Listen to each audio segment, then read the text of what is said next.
Dialog akhir tahun yang digelar oleh Indeks Media ID di New Cafe Sisi Lain di depan SMP Negeri 3 Kota Palopo Sabtu malam 20 Desember 2025 mengungkap berbagai fakta penting terkait arah kebijakan pemerintah Kota Palopo di era pemerintahan baru sekaligus proyeksi pembangunan 5 tahun ke depan. Dialog ini menghadirkan 3 narasumber utama, yakni Ketua DPRD Kota Palopo, Darwis, Wali Kota Palopo yang diwakili oleh Kepala Bapeda, Asmuradi Budi, serta akademisi dan pengamat Afrianto Nurdin. Diskusi yang dipandu oleh moderator sekaligus wartawan senior Iswandi Ismail dan juga MC ternama Nurdian, sehingga suasana dialog berlangsung hangat namun penuh dinamika. Hal yang paling krusial untuk bisa berkembangnya sebuah kota jasa. Baik, yang pertama barangkali saya ke Ketua DPRD dulu, Pak Darwis, untuk setidaknya bisa memberi pemaparan kita malam hari ini, termasuk ya sebagai bentuk pengawasan selama ini ya, 4 bulan ini, apa sih yang perlu kita evaluasi ini Pak? Dari 4 bulan perjalanan pemerintahan ini. Dialog akhir tahun 2025 ini menghadirkan sesi tanya jawab dari beberapa peserta yang hadir dengan tujuan refleksi dan penyampaian harapan di masa depan guna menyongsong kepemimpinan Kota Palopo yang lebih maju dan juga melayani. Diskusi mengangkat 5 tema utama, mulai dari evaluasi kinerja tahunan, ekspektasi masyarakat, prioritas pembangunan 5 tahun ke depan, agenda perubahan wali kota, hingga inovasi pelayanan publik.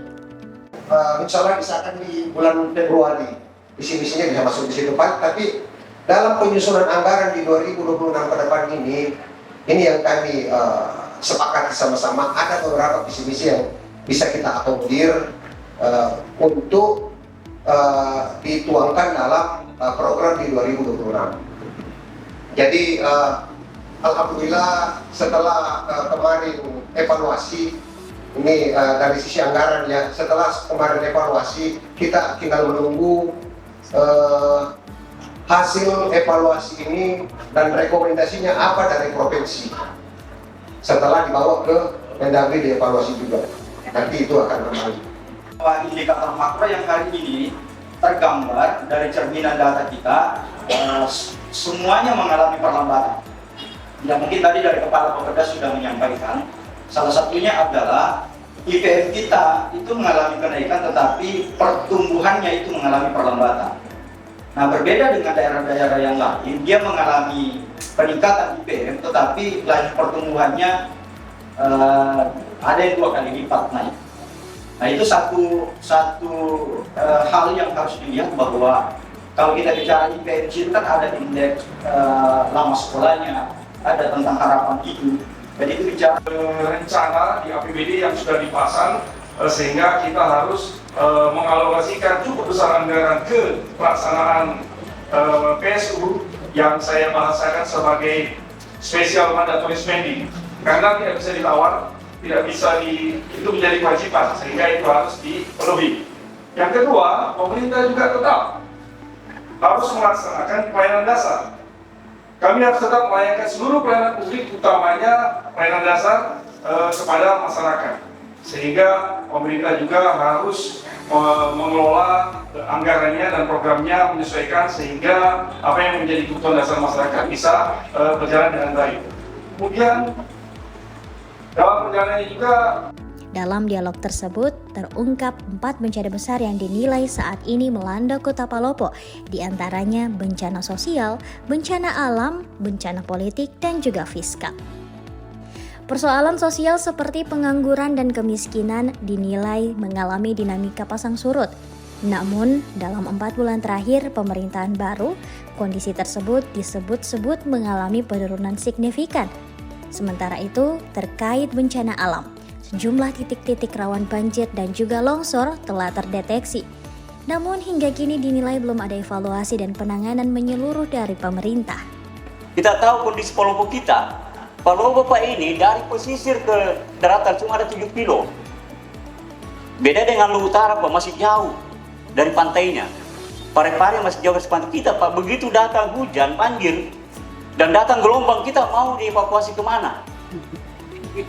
Perlu saya ingatkan, ada berapa kecamatan, ada 5 kecamatan yang masuk kategori likuifaksi, kategori rendah, 8 kecamatan. Dianggap tiba-tiba bukan tidak pernah rawan bencana, tapi di atasnya yang ada TPS ternyata masuk titik rawan bencana yang kategori sangat tinggi. Nah, ini perlu juga diingatkan keluarga kita, jangan sembarang membuka lahan. Walaupun itu area APL, tapi kan kita hargailah keluarga kita yang ada di hilir, Pak. Yang kata tadi Mas Sang di Pontap sana, kami yang ada, Pak, saya tinggal di daerah Nyiru sana. Begitu banjir, datang gelombang laut, saya mau fokus kemana? Kita jangan jadi kasus kok seperti kemarin Pak tahun 2011 ya. Kita sibuk mau kemana waktu ada tsunami itu. Nah, ini juga menjadi pembelajaran sebenarnya itu, jadi renungan juga kemarin. Nah, ini bagaimana kita antisipasi bersama. Ya, sudah ada peta rawan bencana. Harusnya teman-teman BPD itu mempublikasikan, dipasanglah peta itu di mana peta-peta rawan bencana supaya keluarga kita, kan banyak alasan, kan tidak tahu bahwa itu ada rawan bencana. Kalau sudah ada himbauan bahwa tolong jangan membuka beraktivitas di daerah ini karena ini rawan bencana, sekalipun itu APL. Praktisi sekaligus dosen Universitas Muhammadiyah Palopo, Mursalin, menyoroti tentang sulitnya menyatukan eksekutif dan legislatif di era saat ini, yang berdampak pada terhambatnya RPJMD hingga RAPBD 2026. Selain itu, persoalan fiskal seperti pajak, belanja negara dan pembiayaan dinilai perlu dikaji dengan serius demi pengendalian ekonomi dan peningkatan kesejahteraan masyarakat Kota Palopo. Setiap waktu dilakukan itu, ya sedikit dikontrol. Nah, gejalanya adalah, gejala pertama itu adalah kesejahteraan pegawainya tidak stabil. Ya, dia punya TDP-nya itu, ya bayarnya Senin Kamis, ya tidak per bulan, enggak. Kemudian yang ketiga, dia juga punya hutang belanja, dia tidak bisa tuntas pada akhir tahun ini. Nah, itu gambaran umum. Kemudian yang ketiga adalah APBD dengan fiskal rawat inap. Ya, rawat inap artinya APBD ini Yang tadi ini rawat jalan. rawat jalan, ya. Yang ketiga adalah rawat inap, artinya fiskal itu, APBD-nya itu kalau diberikan orang yang sakit itu butuh input. Ya. Dia tidak bisa sehat kalau tidak input. Artinya dia butuh pinjaman. Nah, gejalanya ini indikatornya adalah satu, dia dikepung oleh hutang belanja. Ya, hutang belanja baik hutang itu dalam konteks warisan masa lalu maupun dalam konteks dia ciptakan sendiri. Nah, kemudian jelas kembali kepada kesejahteraan pegawainya tidak stabil, TPP-nya rendah, kemudian juga tidak lancar pembayarannya. Nah, kemudian kepala daerahnya itu tidak punya perspektif terhadap daerahnya. Kenapa terjadi seperti itu? Menanggapi hal tersebut, Ketua DPRD Kota Palopo, Darwis Masau, menegaskan bahwa pihaknya tetap optimis seluruh program pembangunan dapat berjalan sesuai dengan harapan. Kita buat program, kalau tidak ada ya nggak usah. Dan ini sebenarnya menjadi kendala di semua wilayah. Akhirnya karena mereka mau membangun tidak ada ini utang. Dan ada beberapa kabupaten kota di tetangga kita ini sudah tambah sakit juga, lebih sakit dari kita di sini. Bahkan ada satu kabupaten kota di Sulawesi Selatan ini sudah hampir bangkrut. Jadi alhamdulillah Palopo belum sampai ke situ. Saya rasa saya tadi bincang lepas dengan Pak Budi. Sementara itu, Kepala Bapeda Kota Palopo Asmuradi Budi memaparkan bahwa pemerintahan baru akan fokus menuntaskan visi dan misi yang telah disusun. Ia juga menyebut dialog ini sebagai masukan strategis untuk meningkatkan kinerja pemerintahan 5 tahun ke depan.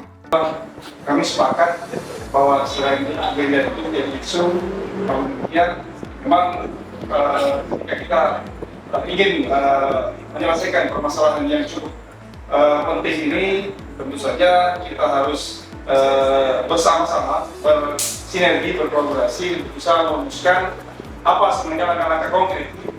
Karena saya lebih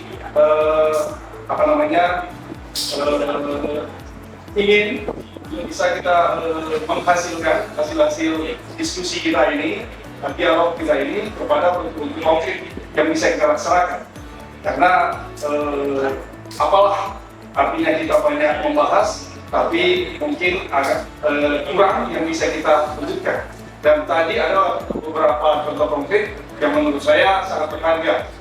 Asmuradi mengapresiasi PT Indeks Media sebagai media penyelenggara kegiatan dan berharap dialog seperti ini dapat terus digelar secara berkala sebagai ruang refleksi dan evaluasi bersama demi kemajuan Kota Palopo.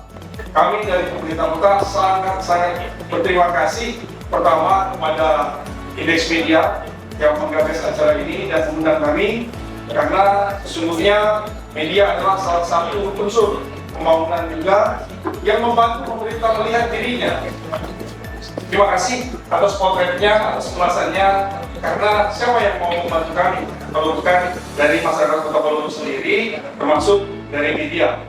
Yang kedua, saya juga apresiasi kepada semua hadirin yang hadir dari seluruh unsur, baik dari Forkopimda, dari DPRD, dari Polres, kemudian dari teman-teman semua, dari akademisi, bagaimana kita memberikan perhatian yang lebih dalam konsep-konsep yang ilmiah, maka nanti mungkin tidak lanjut lebih konkret lagi, sehingga pemerintah Kota Palopo bisa lebih baik ke depannya. Dari Kota Palopo, Provinsi Sulawesi Selatan, tim Indeks Media mengabarkan. Subscribe channel YouTube Indeks Media dan dapatkan informasi menarik lainnya. Indeks Media, edukatif dan inspiratif.